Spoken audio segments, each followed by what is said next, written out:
Pikachu!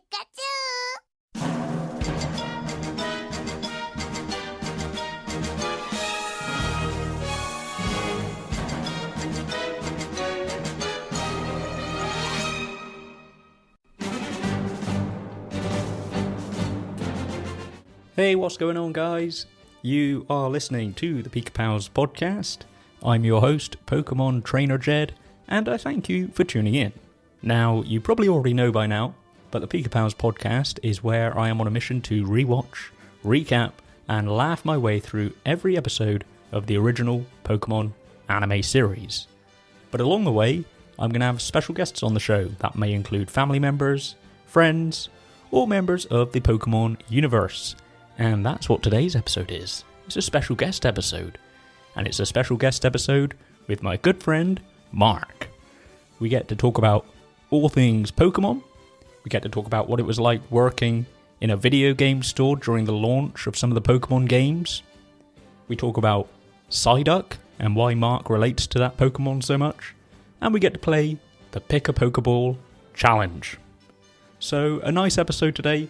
I hope you enjoy it, and I thank you, Mark, for being a guest on the show. I hope that you can return in the future. Don't forget, you can follow me across all the socials at Yeetamania if you've got any questions or suggestions, or if you just want to chat about Pokemon. And you can also send me an email at yeetamania@gmail.com. I'd just like to take this time quickly before we get into today's episode to thank you all for your continued support. It means a lot that you enjoy the show, that you enjoy the podcast. It means a lot that friends and family have been willing to be guests on the show, and I've got more lined up. I actually already have some episodes recorded and ready to go, so looking forward to getting them out in future. And I also want to thank you for your support for my fundraiser for Mind in Somerset. So I want to use the positivity of the Pokemon fandom to raise some money for a good cause, and I've chosen my local mental health charity, Mind in Somerset. There's more details in the episode description. You can click a link and it will go to my Just Giving page, and any donation of any size will really, really make a difference, and well, I genuinely massively appreciate it, so thank you to anyone who's donated so far. I'm aiming to raise £151, which is the same number of original Pokemon, to support Mind in Somerset, and we're making good progress, guys, so I thank you for your support. So check out the links in the episode description to find out more about my Pika Pals Unite fundraiser. But let's get to today's episode. I sit down with my friend Mark and we chat about all things Pokemon. So turn that hat backwards, grab your Pokeballs, and get ready for the Pika Pals Podcast.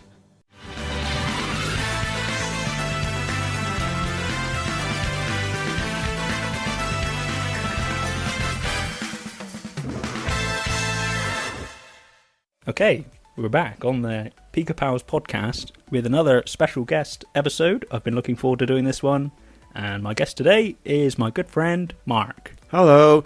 Is this where I start reading from the script? Yeah, if you just start reading from the top of the page there. Okay. Mark, how do we know each other? We've known each other for a while now, and to be fair, actually, we have podcast history. Yes, we bonded over our mutual love of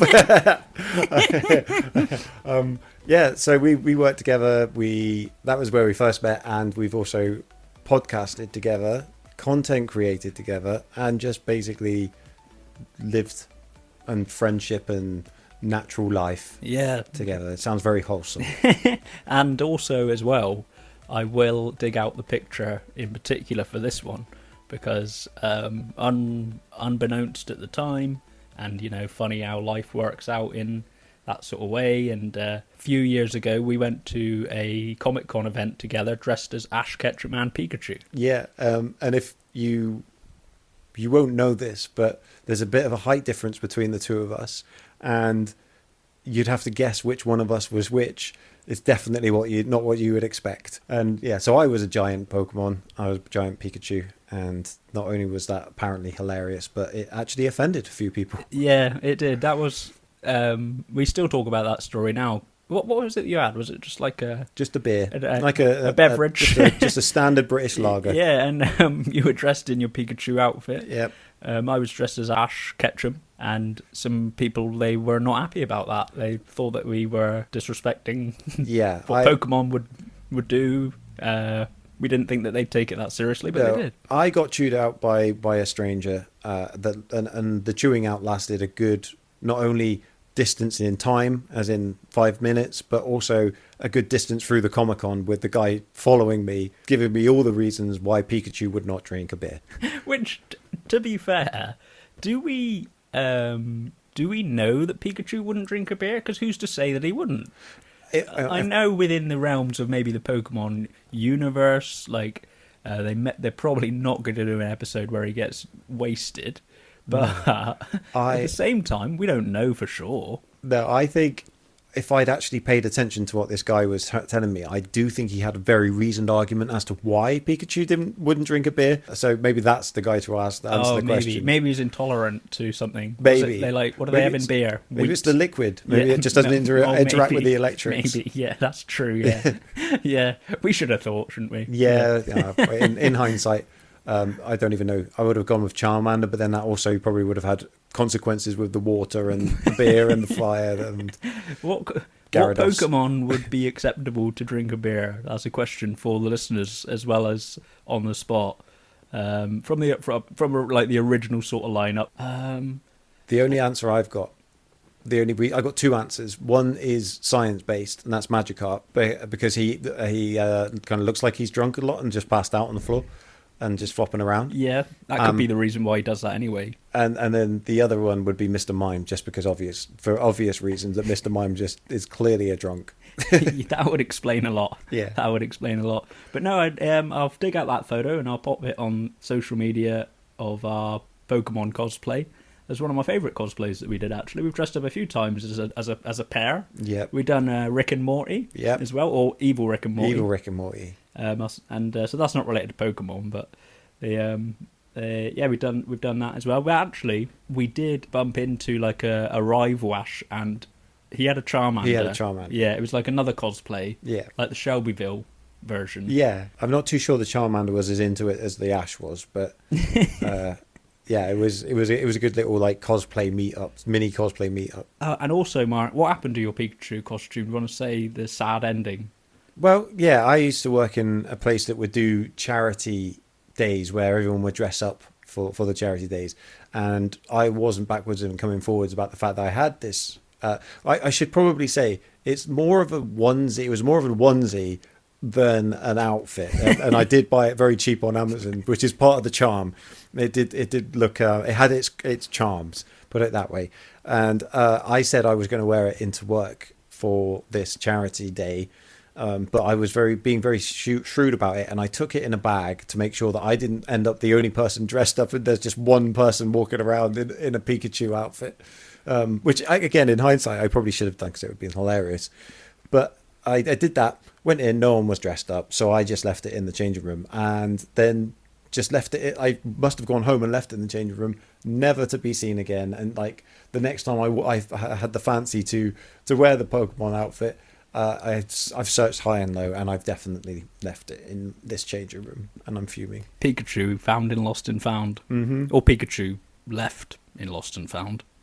Do you find something in Lost and Found, or do you lose something in Lost and Found? I think you find something. There you go. Let's go. A bit of philosophy for you. I lost my heart in the Lost and Found.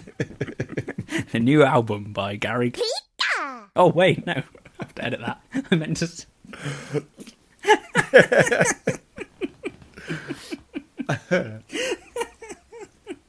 Edit. The new album by Gary Barlow. Which is definitely what I said the first time. Okay, Mark. So, my first question to my guests on the show is, who's your favourite Pokemon and why? My favourite Pokemon is Psyduck.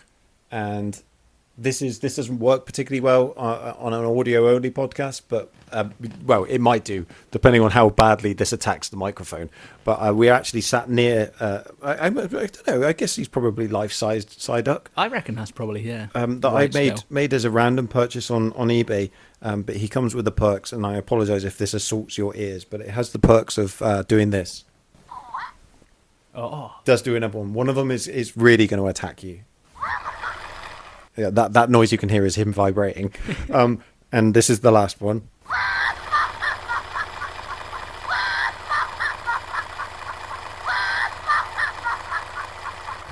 That is incredible, but also as well, I'm not sure if that last noise, I don't know if Psyduck's ever made that noise. It has a tag. It says it's made by Tiger. It doesn't have the original Pokemon logo on it, but ones. Tiger are pretty legit. Yeah. But yeah, somebody did decide to put that in, and they, you know, when you've got like those pull cord toys, there's always one that goes on too long that you just wish they didn't choose, and that's the one. That's the one. Especially as he's got this horrible, violent vibration to him, and that just, like, you would have, if you can hear that on the podcast, you would have heard that just go on for way too long.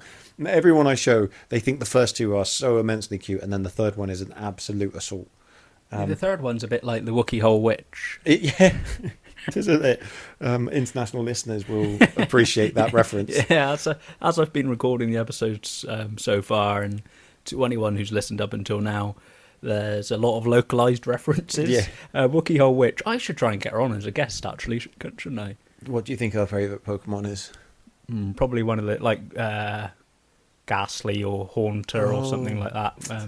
That's a good answer. But the why is because it's actually quite random. I got given a free keyring when I used to work in a game shop when it would have been silver or gold, or silver and gold, when that came out. So that shows my age, that I was working in a game shop, and we had free gifts, and one of them was a Psyduck.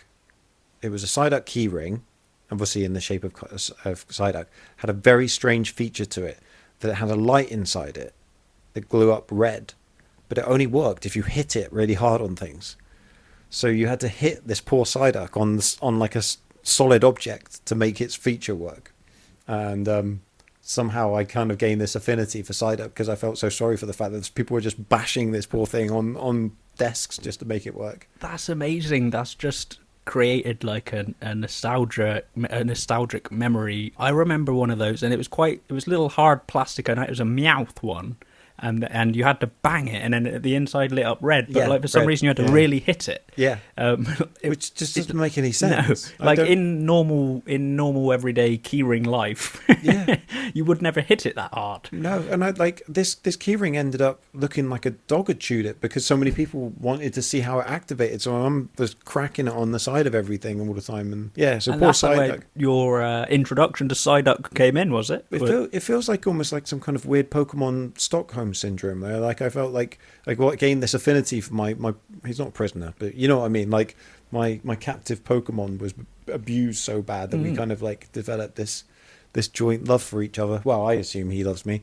But ironic as well, really, that Psyduck in the anime series and as a character in general within the Pokemon constantly suffers from like headaches anyway, so that he would have definitely been suffering from headache there. Yeah, suffering from an ass ache.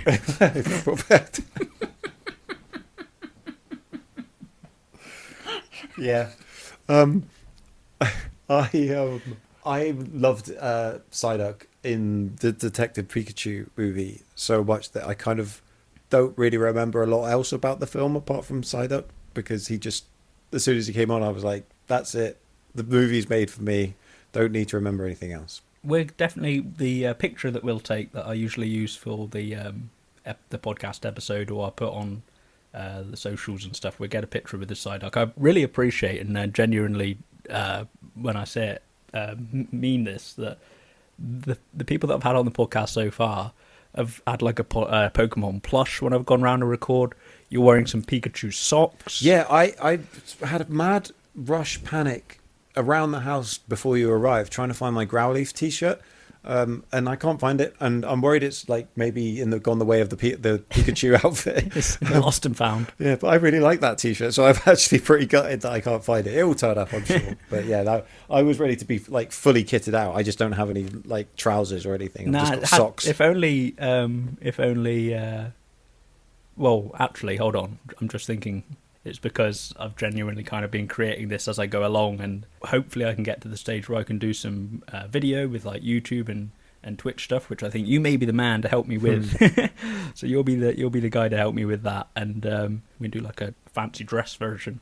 Yeah, bring I'm out up for that. Bring out the Ash costume. We'll have to get a new Pikachu, but I might go for a Squirtle. No, well, the first should do a giant Psyduck. Did I don't remember if I told you, but I'm pretty sure I got a Squirtle before I got a Pikachu, and it was so bad that I was embarrassed to wear it in the house trying it on, and I sent it back. It was like somehow it went past so bad it's good. It went all the way back to this is embarrassing. There was a level which the Pikachu one's so bad it's good. The Squirtle one was like, oh, that got poor guy. That's the level I would have got to. Like, oh, is that guy all right? Yeah. Like, he thought that was a good idea to wear that. So I might find a good Squirtle one or a Charmander one. Yeah, I mean, Pokemon costumes, not the easiest thing to dress up as because they're not really the shape of a human. No. Mr. Mime might work. Maybe you can dress as Mr. Mime, but the trouble is I don't like Mr. Mime, so nobody does. I might. I'm glad you said that. Yeah, someone out there does. I kind of do. And this is a very quick side story. When I was addicted to Pokemon Go back in the early 20s, when did it come out? It feels like it's been a long time. 2016. Wow. Yeah, I know that because I was listening to this bizarre connection. I was listening to Mark Hoppus from Blink 182. I was listening to his autobiography yesterday, and he said that one of their comebacks came at an amazing point in time because Pokemon Go made everyone leave the house, so people were going to more gigs. And that's how strange is that. But yeah, so that was 2016. But also, we have a Pokestop just outside the house. And at one point, I don't know why, but at a point in time in the evening, Mr. Mimes would spawn. And I ended up filling my entire Pokemon storage with just Mr. Mimes just to annoy people because of how much they hate him. And I was like, right. And if he's right on your doorstep, yeah, then why not? Yeah. I was hoping at some point to make some kind of like a mega mime and just combine them all into this giant mime, this Mr. Mime. But again, I'm not going to go off on a Pokemon Go. It'd be like a Megatron mime. They have Dynamax Pokemon now, which in Pokemon Go, and they're giant versions, and they spawn. So here's hoping. And there's an unofficial. I don't think Pokemon itself consider it to be an official Pokemon, but then again, they did license the stage show. So many years back, there was like an official stage production of Pokemon, like a musical production, and one of the characters that was unique to it. I'll do an episode on this specifically at some point, but one of the characters that was unique to it, they had like a super duper Megatron Mewtwo that was like this massive robot one, and they built like this huge prop, and they made it as like a limited edition card, but it's not actually official. It's like, I don't know, it's a grey area official, but you could have made a super duper Megatron Mr. Mime. That would be my worst nightmare, though. That's like nightmare fuel. I must also say at this juncture, I feel like I'm holding my own right now because I'm meant to add a disclaimer at the beginning of the show that my Pokemon fandom affinity is more peripheral. It always has been. I didn't really grow up watching the TV show. I just catch it every now and again, and I missed the card phenomenon. Completely missed it. I don't know why or how. I missed the phenomenon. I missed the games. I've seen the show. Well, I've watched the show up to episode 12 this time, like now with you doing the Pokercast.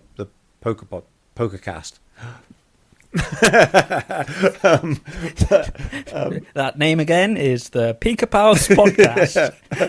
Sorry, it's just my pet name, and I didn't really know much about it. I think my near seemingly encyclopedic knowledge so far comes from Pokemon Go, and I've played bits of games here and there. So what I'm really at the moment I'm coming across is like very knowledgeable. I like to think, but I'm quite a fraud.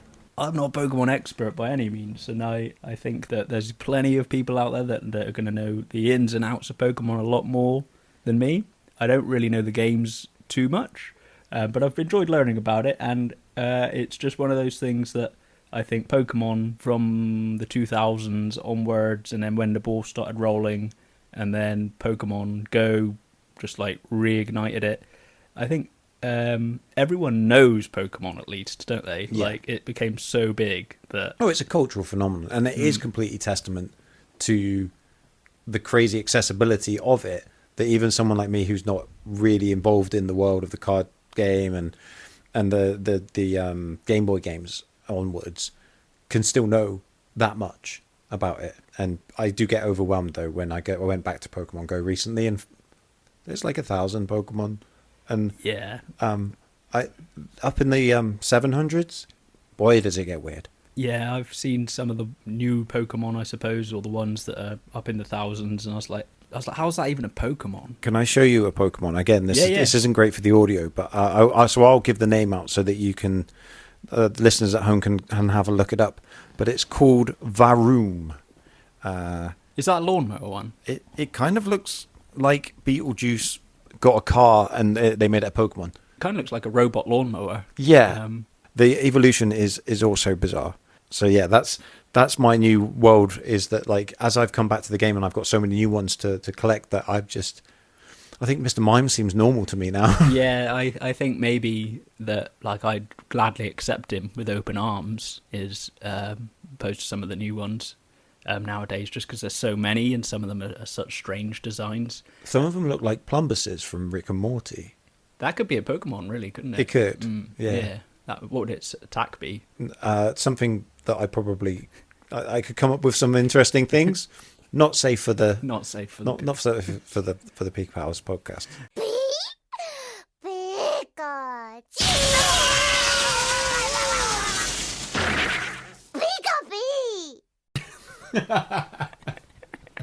Leave it in. Leave that in. Amazing. So something you said earlier, Mark, which I think would be really interesting to get an insight on, and it would be kind of unique from you as the guest, is we talk about like the Pokemon craze and the Pokemon phenomenon and all that type of stuff. Like you previously, when you worked in a video game store, what was like the hype around it like for the customers? Did they do like midnight releases and stuff, or was it kind of like mums coming in trying to get it and then be like, you got no chance, it's sold out? And we never did a midnight launch for one of them. And in fact, when I was working, so I've worked in a game store and then a store that sells games, two sort of different places. Obviously, the second one, because we worked there together. But when I worked in the game store, we didn't do any midnight launches, and they were always early mornings, and they would just like the hype would go all through the day. So it's really cool in that regard. I'm trying to think. Definitely Gold and Silver, Ruby and Emerald was around that time, and there's another two that all I can think of, they were kind of pastel-y and shiny. That's not what they were called. Yeah, but they could have been called that. I wouldn't have known any different. The shiny would have been on brand. I'm trying to think if it. I believe it was Ruby. I got a very distinct picture of the red box in my mind. I happened to be in charge of the game store through circumstances beyond my control. So I was in charge of the marketing of the store and the layout of the store, which now I look back on it is actually bonkers, because I wouldn't put me in charge of it now, let alone then. And we would sell, maybe this doesn't sound a lot because we live in a small town, we'd sell between 50 to 100 copies a day. And we were one of two game stores on the same strip from the same company. So they were always massive. We'd sell bundles. So we'd have we went through the DS and the foldable one. The Advance. Yeah, Game Boy Advance. Yeah. Then the DS, which was the foldable one, and the Pokemon versions of those were massive. They were huge, and that was our breadwinners as well. So we were all over that. And the funny thing is, the crazy thing about that time, now I think back, we would have been given away free cards that would have been in little sealed packets. We'd have had posters, like store posters, and all of that would have just, at the end would have just gone in the bin, and it's now worth hundreds. And I know that because when the game store was shutting down, I took some promotional stuff that was still left over, and I ended up with a box. I can just picture a square box, and it was the colours of the original packaging, and it had a big Pokeball on the front, and it was just a marketing pack, and it had posters and how to sell the cards, and inside were 3 packets with Charmander, Squirtle, and Pikachu on, and they were the original Series 1 sealed packets. And I was like, that's so cool. And then a few years later, I unearthed it, and I was like, oh man, I've still got this. I wonder if there's any good cards in it. Rip. Oh no, these cards are all rubbish. Back in the attic. Fast forward a few more years, and I sold that on eBay for about 140 quid. That's pounds to our international listeners. And I sold it for that good money. The person messaged me and went, I'm so glad that you listed this. I have never, ever seen one of these before. And it was at that point I knew I messed up. Because he got it for a steal. He, like, even with them, with the packets unopened, and I put the cards back into the packets, even like that, when it kicked off in 2020, during the pandemic, when it really, like, absolutely ballooned, I think that would have been worth thousands. Like you were saying, some of the promotional stuff, or just like the store promotional standees or posters and bits and pieces, there was an era, or there was a point in time where people didn't think to resell that type of stuff, or people didn't want to collect that type of stuff. It would have just gone in the bin. Yeah. It would have just gone in the bin. Think how much would have just been just screwed up and put in the bin. It's a crazy world, because my mum used to do toy fairs, and she would just buy job lots off of eBay of cheap packs, so like boxes, you know, like what do they call it when they crack a case? So she'd buy cases, get them cheap, take them to toy fairs, and just sell them up at a little bit of a markup. And it reached a point where Yu-Gi-Oh stuff and Pokemon stuff just wasn't selling at all. She couldn't shift it, so it was all cast aside. Like 15 years after that point where she was doing that, they came into my possession. I was selling the tins of Yu-Gi-Oh for $200-300 a pop, just one tin. And these things would have, without me rescuing them, they'd have just literally gone in the bin. Like my mum would have just chucked them away. These are worthless now. They're worth nothing, yeah. You were saying about that, and you were saying about your mum reminded me of the epic Beanie Baby collection that she had. Yes. And back in the past, in the many stories of mine and Mark's friendship, which we get more into in future on more episodes and stuff, as we once decorated one of your Christmas trees with Beanie Babies. Yeah, which was fun. I was thinking that Beanie Babies and Pokemon seemed like it was like the perfect crossover. Yeah, but they never did it. I guess it's a licensing issue, but it seemed like it would have been the perfect crossover, wouldn't it? Yeah, when Beanie Babies were huge, Nintendo were very, very, very strict about their licensing. I mean, they still are now. They still have huge control over it, but they wouldn't just slap it on anything. And speaking of Beanie Babies, I sold some last weekend. I sold 16 Beanie Babies for £30. Do you reckon it's coming back round? No. Oh. I think it's probably going away even harder. I honestly thought because there was 2 packs of 6 in a sealed bag. I wasn't really looking to make my millions off of it. I thought, they've got to be worth at least like a fiver each or something. No, nothing. Worth absolutely nothing. I probably sold them to some market stall maker who's going to go and sell them for £4 and make double the money he paid for it. Just stumbling across that in conversation, like I hadn't even thought about this before now, and I don't know, and I'm not smart enough or intelligent enough to be able to tell you the absolute genius at the Pokemon company or the Nintendo company in what they did. I know that Pokemon Go was a big part of things, but I've said before on this podcast, and I've said to others, that Pokemon did almost die at one point. Yeah. It could have gone the way of Beanie Babies and the Bubble Burst. I know that you look back and this anime series has been on since 1998 in the US and in the UK onwards from like the late early 2000s, but there was quite a few years where it was gone, and you could probably just ditch a bunch of Pokemon cards at a car boot sale for nothing, couldn't you? Yeah, it's always the same with any craze that has its peak and then resurgence. that dip in between is really mind-blowing of how much just got discarded, because people, it did look that way. Pokemon Go is an odd one because obviously it exploded.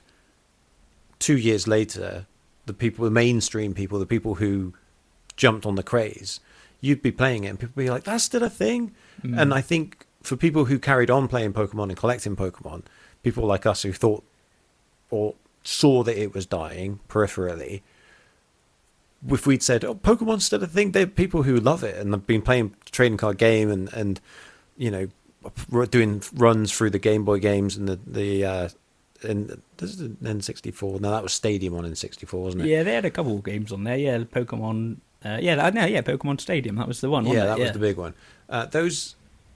Those people who carried on playing it would just think that everyone else is ignorant about it, but like it really did just fade. It faded massively from the public conscience, and I reckon that was going. That was probably around the time where people started to transition more to the internet to get their daily entertainment. Yeah, you could watch Pokemon on channels, or you could watch it on morning TV, because that was the only source of entertainment. And when people started to transition to YouTube and Daily Motion and those kind of things, which I learned recently is still a thing, Daily Motion. Who knew? That was where everyone started to think, oh, wait, it's going away. But yeah, I don't know. I can't pinpoint it. I don't think it's necessarily just Pokemon Go that brought it back, or brought it back to the surface. But yeah, it definitely did seem to lull. Yeah, it could have gone the way of Beanie Babies at one point, which maybe the guy behind Beanie Babies, maybe he's still holding out hope. Beanie Baby Go. Or let's not say the idea on the podcast, because... Oh no, I've done it. You just have to edit this bit out. Yeah. Because Deborah Meaden might listen. She's also local. And still the idea. Shout out to Deborah Meaden. Who do you reckon her favourite Pokemon is? Charizard, because he's grumpy. Because he can. Pika Pika. So yeah, quick Pika technical difficulties edit there, but that's technical difficulties. That's in the spirit of our podcasting, isn't it? It's what makes podcasts strong. That's what makes them fun. We come back stronger from a technical difficulty. And we're going to continue talking about Pokemon. We're going to go into the Pokemon anime, and Mark's got some thoughts in particular that he's going to bring. But first, we've got to take a pause for the calls, keep the lights on in the Pika Pals studio, and get a quick message from our sponsors. Now, Mark, listened to the Pika Pals podcast so far. Are you impressed with the sponsors that I've got on board? I'm very impressed with the sponsors, and I can't wait to see how much bigger and better they get. They're only getting bigger and better each week, and the fact that they only sponsor my show is I'm really humbled that the companies have taken the time to find my little podcast. And the funny thing is, I'm actually wearing a pair of Machamp's pants right now. Their advert was so good, I went out and actually purchased a pair. They as a real customer review, they're good. They're doing the job. They're a little large. The one thing that you never want pants to be a little too big. Well, I've got the ad read that's been sent in from this week's sponsor, and when I have a guest on the show, I always like to see if they'd like to do the ad read for me. So I've got it written on my phone here. I'd be honoured. And the Pika Pals podcast this week is proudly sponsored by, Mark, take it away. Have you ever felt like Psyduck, struggling with headaches and stress while trying to navigate the wild world of Pokemon? Well, get ready for a game changer. Introducing Psyduck's Headache Relief Hat, the ultimate ally in your quest for a pain-free adventure. Our unique hat works like a psychic type attack to knock out headaches and give you the edge you need to win your toughest battles. With Psyduck's Headache Relief Hat, you'll always be ready to take on any challenge, no matter how daunting. And, for a limited time, Pika Pals Podcast listeners can use the code PSYCHIC10 at checkout to save 54%. So remember, when the headaches strike, let Psyduck's Headache Hat be your trusty companion. Together you'll conquer any obstacle and become the ultimate Pokemon trainer. Plus, you get to wear a cool hat.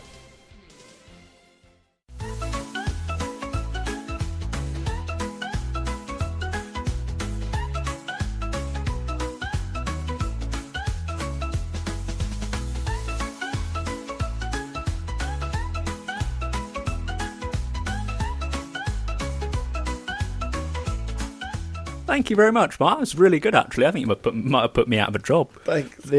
Would you be interested in a Psyduck headache hat? I mean, Jed, at 54% off, who can go wrong? I can't turn that down. No, well... What was that code again? The code there for the Pika Pals podcast listeners is Psychic10. Yeah, get that 54% off. Headaches will be a thing of the past. Thank you to this week's sponsor. Thank you, Psyduck. On with the show. The Pika Pals podcast is where I've been on a mission to go back and rewatch the original Pokemon anime series from the very beginning. And in my timeline of events, I've been talking to some of my guests who've been on around some of the sort of episodes that I've been rewatching. Mark, you've made some notes on some of the original anime that you've rewatched recently. That you wanted to discuss. So where was it to that you dived in? It was we're near the beginning still, aren't we?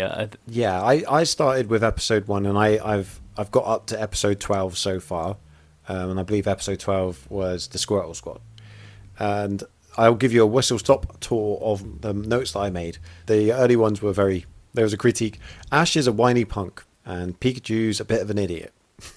So I think that was just like general comment. There's no specific episode that I used that for. But Ash is quite whiny. Yeah. Episode 4, Weedle attack was savage. So in episode 1, I think it was episode 1, you mentioned that you had a favourite frame and it was the thunder and lightning. And I picked out in episode 7, so if anyone is watching along, episode 7, there's a face that Misty, they're going towards a haunted house. She's trying to convince them that the village is haunted because she doesn't want them to go there because that's where she lives. And she pulls a face to try and convince them that it's a haunted house. And the face was just perfect. So that's my favourite frame. Yes, if you're going to send that to me, and then I can put it on socials. Because did you screenshot the I frame? didn't screenshot that one. I'll find it. I screenshotted Misty falling down a trap and her eyeballs detached. Oh, that's the one I'm thinking of. Yeah, that's episode 10. So that's actually, my note for that was Misty falling in trap. And I've got the screenshot. So that's probably my second favourite. So you can have the screenshot of that. Then episode 7, I have another note. And I want further discussion on this. So I will loop back to that.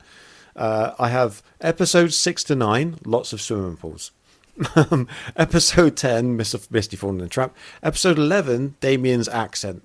And the fact that he calls Charmander Charmadar. Yeah, and I think as well he's got kind of like a very what is supposed to be English. Yeah, he's got that. I've come across it quite a lot recently, actually. He's got that accent that Americans think we all talk in, where it's like, hello, governor, I am British, and I have come to take your Pokemon. It's like, literally nobody in the entire British Isles talks that way. Sorry to disappoint you, American listeners, but that's hilarious and affectionate.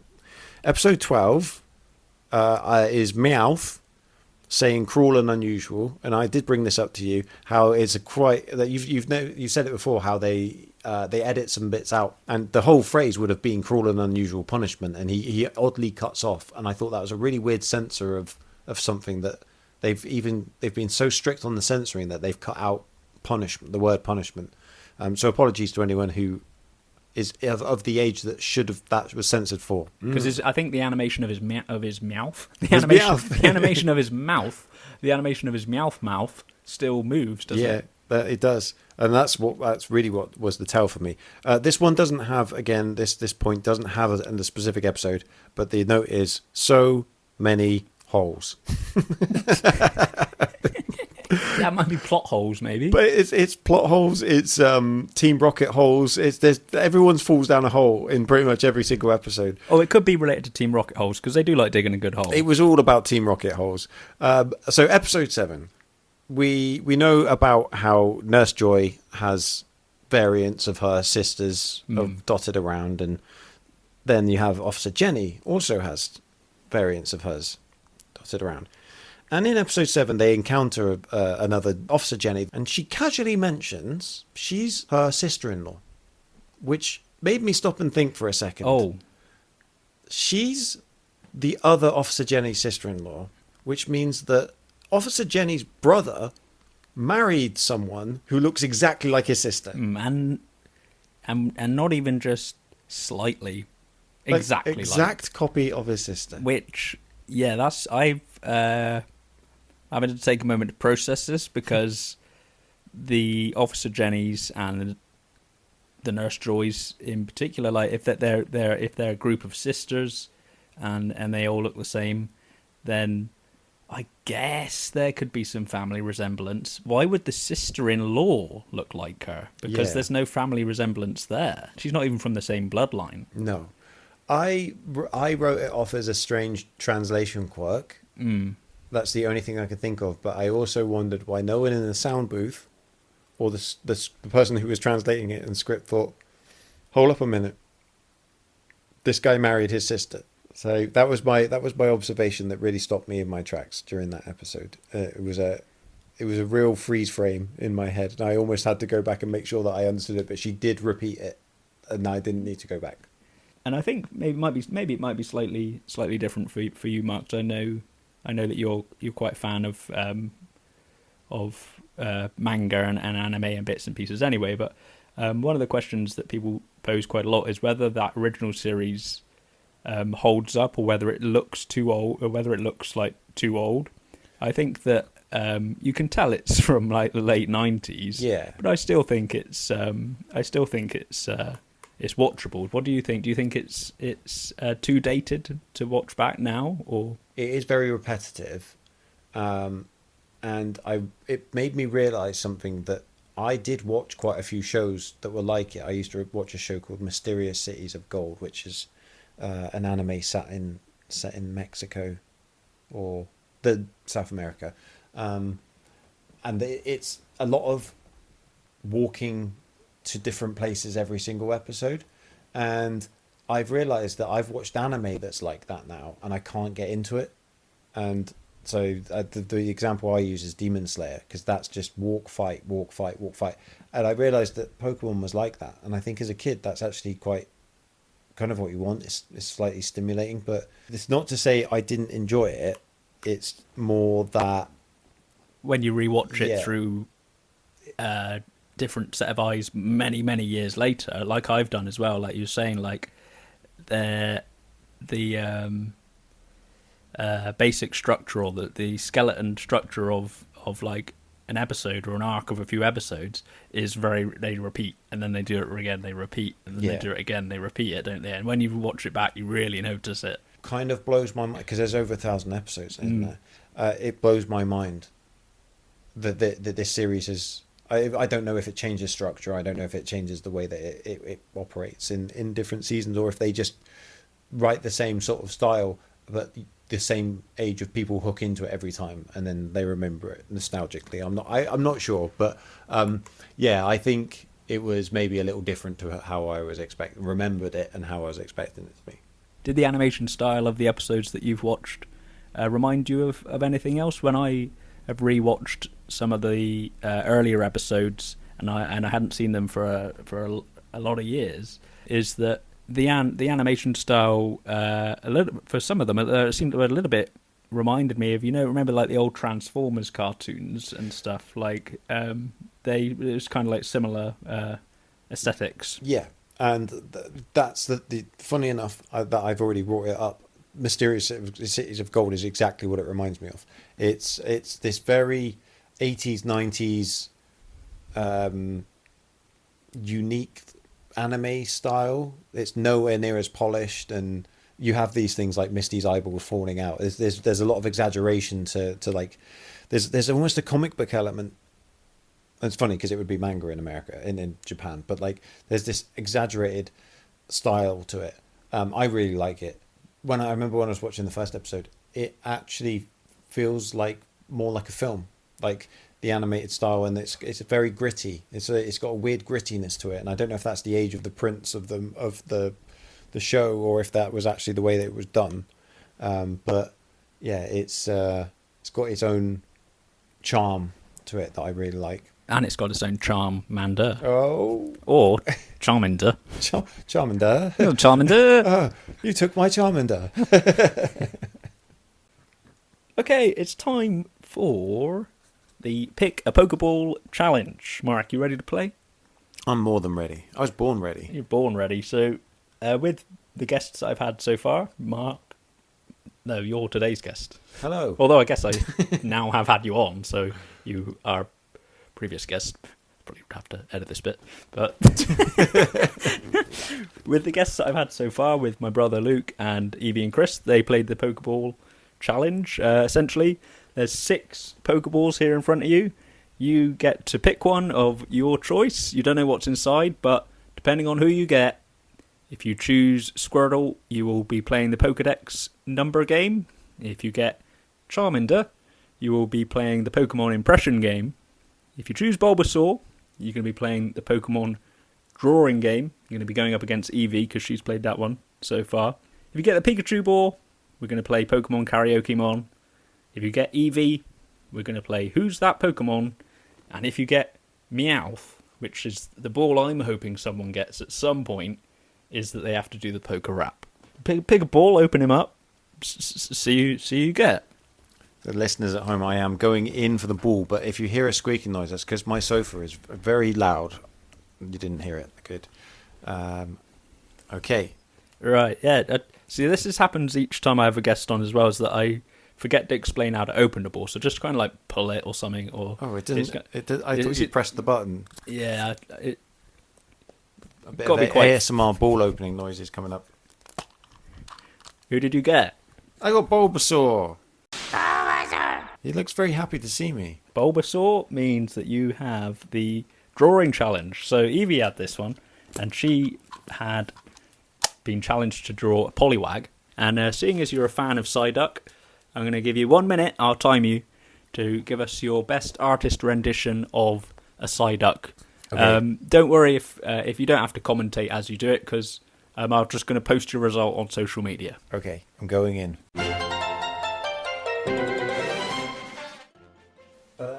I will say just at the moment he looks like Licky Tongue. That's okay. And one of the things that Pokemon most well known for is the Pokemon cards and the art style that's on the cards. We just talked a moment ago about the art style of the early animation. So the Pokemon drawing challenge is to see who best can replicate the art style of Pokemon. I'm quite impressed with what you got so far, to be honest, Mark. I'm not. To begin with, he was looking a bit like a Moomin. He still reminds me of a Moomin. Alright, okay. I don't know why I did that. Alright. That's alright, you've got you've got 10 seconds left. Okay. I'm finished.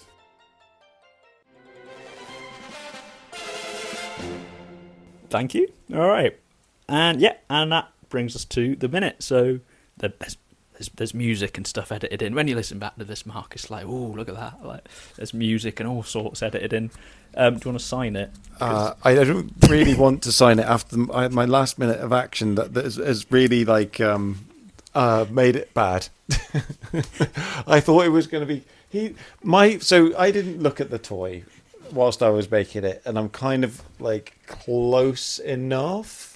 I think it's pretty good. But you'll be able to see it on social media when Jed posts it. But my toy has a seam that runs down his nose, or his beak, sorry. And my brain went into a business for itself and decided to draw the seam, even though that doesn't exist on the actual Pokemon. and now, well, you'll see.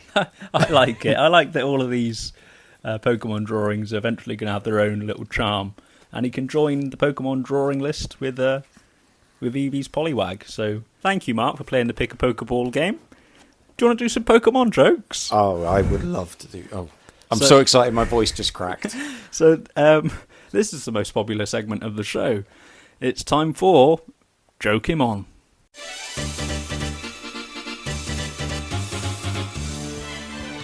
Alright, it's time for Pokemon jokes, everyone. I've got some Pokemon jokes, and I'm joined today by my friend Mark. Some Pokemon jokes for you. There's one for you to read, Mark. I'll start off here. Ash Ketchum was having trouble catching Pokemon, so he decided to switch to a new career in construction. He's now the master of asphalt. That one tickled me.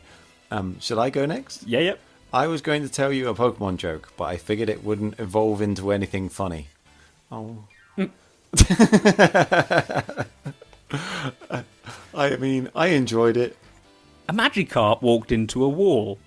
He didn't know what hit him. But let's be honest, it probably wouldn't have mattered if he did.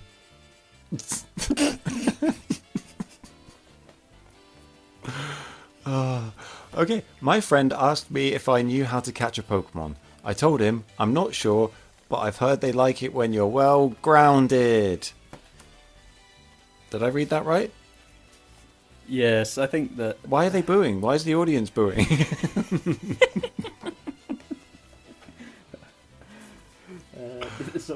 How can I hear the audience? It's a podcast. Okay, right, see what else we got here. A man walked into a bar with a Charizard. The bartender... A man walked into a bar with a Charizard. The bartender said, "We don't serve your kind here." Charizard responded, "That's okay, I'll have what he's having." And it says here, it was a Pokemon bar. I don't get it. That could be the new name of this segment. Well, I don't get it. Why did the Pokemon trainer fail his math test? He was playing with his Pokédex. Pokédex. I don't get that one either. Where did you get these from? I just don't know. Did you make them up? And, the author of these jokes is anonymous. My Squirtle always seems to be in a bad mood. I guess you could say it's a bit shell-shocked. Alright, here you go. Here's the last one. Mark's going to close us out on Jokemon. Take it away, Mark. Going out with a bang. Ash Ketchum's favourite band?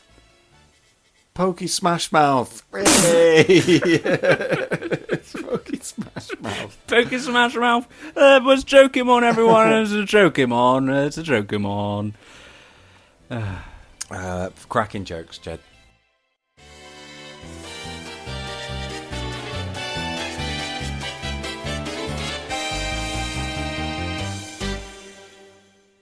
Okay, so that was Pokemon jokes. They're getting...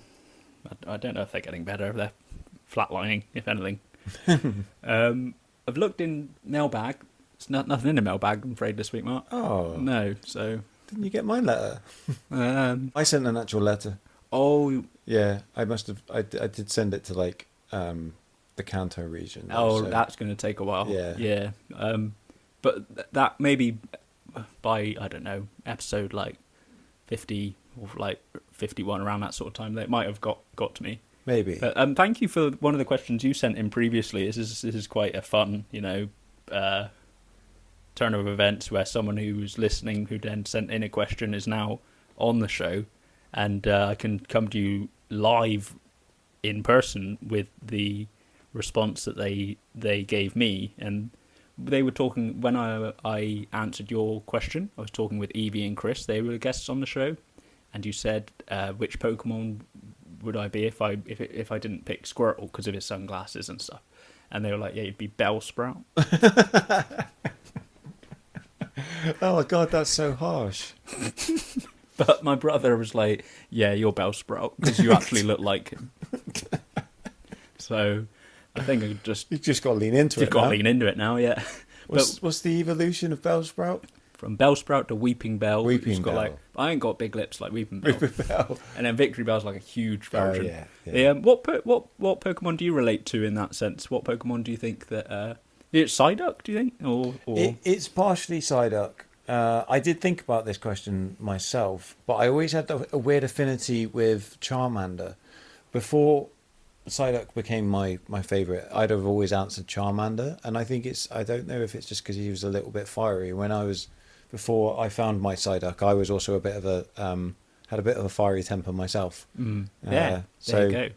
Yeah, he's kind of like cute looking, but he's gonna burn you. That's not me, but like sounds really conceited to say that. Man, I'm quite cute, but I will burn you. But I will burn you. So, as the podcast comes to an end, thank you very much for being my guest on the show, Mark. I really appreciated it, and also it genuinely means a lot for me to tell you in person that you've been one of the people who've massively encouraged me to carry on with this. And I encourage everyone who listens to this to send exactly the same vibes. You've known me for a long time. The podcast itself it kind of organically became something out of nothing, but through the support of my friends and family, and you've been like a real big part of encouraging me to do that. So I do genuinely mean to say thank you for your support in that. Can I just, as well as encouraging you to carry it on, as I'm sure everyone who listens has the same feelings. Anyone who listens to this who also follows the Pika Pals podcast or Yeetamania on Instagram, I learned a very good tip for Instagram the other day, which is if you go to the Yeetamania profile picture or profile page, and where it clicks following, if you click that, a drop down will appear, and there's an option to favorite the Instagram page. So if you do that, click on Yeetamania, click following, click favorite. That will do a lot of good for the Instagram channel. Yeah, I didn't know. Thank you, Mark. I didn't know that. I don't know. I can't figure out algorithms and stuff nowadays. It's just the other thing that I like to do with guests that have been on the show, and if you would like to, is look at kind of Pokemon, look at the anime, look at the fandom of it and it as a whole, and try and pull like a life lesson that we could learn in our real lives, or something that we can apply to everyday life. And is there anything that you can think of that resonates when you think about Pokemon or the anime or the games that we could learn from in our lives? Absolutely. And it starts in the first episode, and it relates to something I said in my notes, which is Pikachu's a bit of an idiot. But Pikachu is a bit of an idiot, and Ash could have left him behind, and Ash could have decided that he's not worth his time because his first impression of him was he's a bit of an idiot. But everyone deserves a second chance. They could just be having a bad day. They could be having a bad week. Don't judge them on one action. Judge them on their overall actions and give everyone a chance. Thank you, Mark. So before we go, just want to say thank you very much once again to my guest, Mark. You'll be on again in future. Yeah. You'll be back as a regular Pika Pal. But that's the end of the show. And you know what that means. The time has come. Do I have to sing along? Nah, it's okay. I'll just edit it. Edit my voice in. The time has come. It's for the best, I know it. Who could have guessed that you and I, somehow, some way, we'd have to say goodbye. Somehow today we have to say goodbye.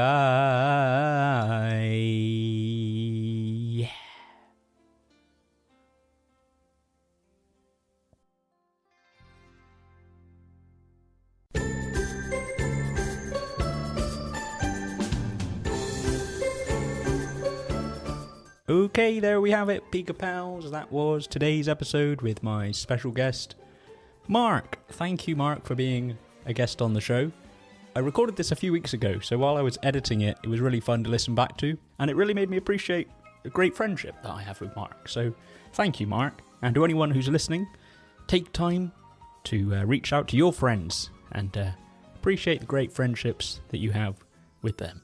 Just send them a memory of something that you did together that made you laugh. And thank you, Mark, for being on the show. Hopefully we can join forces again in future, dressed as Ash and a giant Pikachu who drinks, and terrorize the Comic-Con. Well, not terrorize, but just have fun, I suppose. That was today's episode. I now need to say something here at the end, and I usually say thank you for listening. And if you've listened up until this point, then that's great. So thanks for listening. Don't forget to leave a review or a rating on Spotify and Apple Podcasts. Thank you to everyone who's already done that so far. I think I'm at like a consistent 5-star rating at the moment, so that's great. No doubt some like Pokemon troll will come in there and give me like a 1-star, which will bring the average down. But hey, that's life.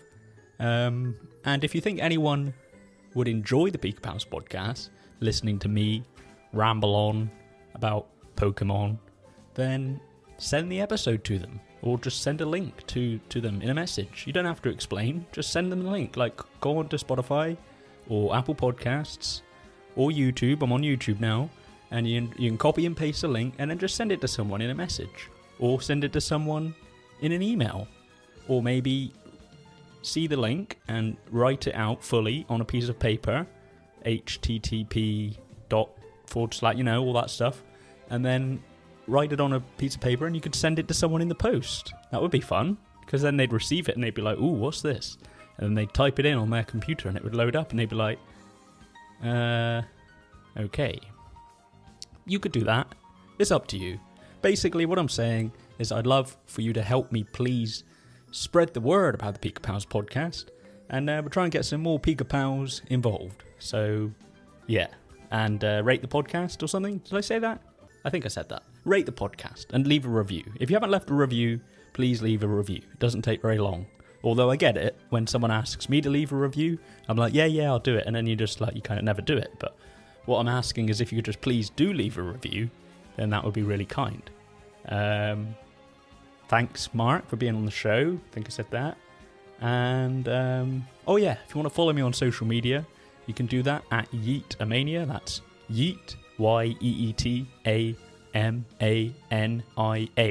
Yeetamania. Like Hulkamania, but Yeet. Let me tell you something, brother. Yeetamania's running wild, brother.